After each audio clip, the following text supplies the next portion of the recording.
അരി 6 മണിക്കൂർ വെള്ളത്തിലിട്ട് കുതിർത്ത് എടുത്താണ്. ഇനി മിക്സിയിൽ കുറച്ച് വെള്ളം ഒഴിച്ച് അരച്ചെടുക്കുന്നു. ഫൈനായിട്ട് അരച്ചെടുക്കുന്നു. ഒട്ടും തരിയില്ലാതെ നൈസായിട്ട് അരച്ച് വെച്ചു. പാത്രത്തിലേക്ക് ഒഴിച്ച് വെക്കുന്നു. 1 ഗ്ലാസ് അരി കുതിർത്ത് അരച്ച് വെച്ചു. എന്നിട്ട് അതിലേക്ക് കുറച്ച് ഉപ്പിട്ട് ഇളക്കുന്നു. അരി അരച്ചത് ഉപ്പിട്ട് ഇളക്കി വെക്കുന്നു. ഉപ്പിട്ട് ഇളക്കി വെക്കുന്നു. ഇതിന് സേവനാക്കിക്കൂടെ പാൽ വെച്ച് ഇടിയപ്പം ഉണ്ടാക്കാൻ നോക്കാം. അരി അരച്ച് ഉപ്പിട്ട് ഇളക്കി.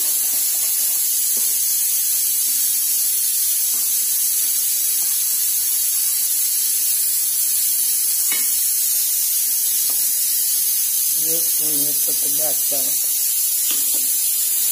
ഇത് കഴുകാൻ പാൻ ചൂടായപ്പോൾ കുറച്ച് എണ്ണ തൂത്തു. പാൻ ചൂടായി എണ്ണ തൂത്തു. ഇനി അരിമാവ് കോരി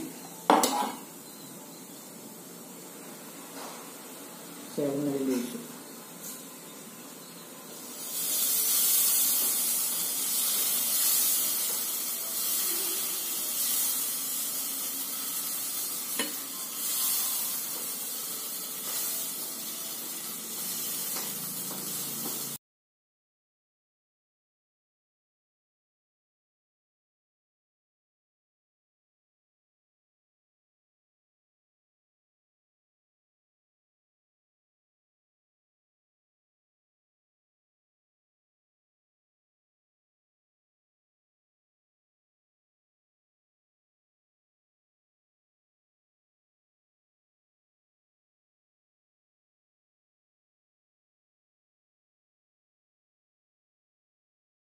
മൂടി വെച്ച് വേവിക്കുക.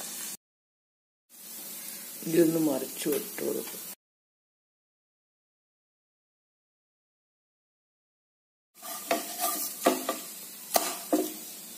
ഒന്നുകൂടെ മൂടി വെക്കും. മറിച്ചിട്ട് ഒന്നുകൂടെ മൂടി വെച്ചു.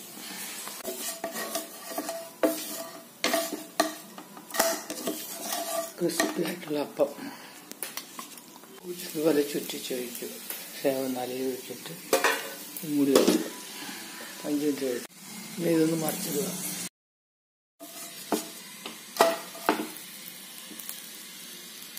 വീണ്ടും അടപ്പ് വെച്ച് മൂടി 1 മിനിറ്റ് വയ്ക്കുന്നു. ക്രിസ്പി ആയിട്ടുള്ള അപ്പം റെഡിയായി.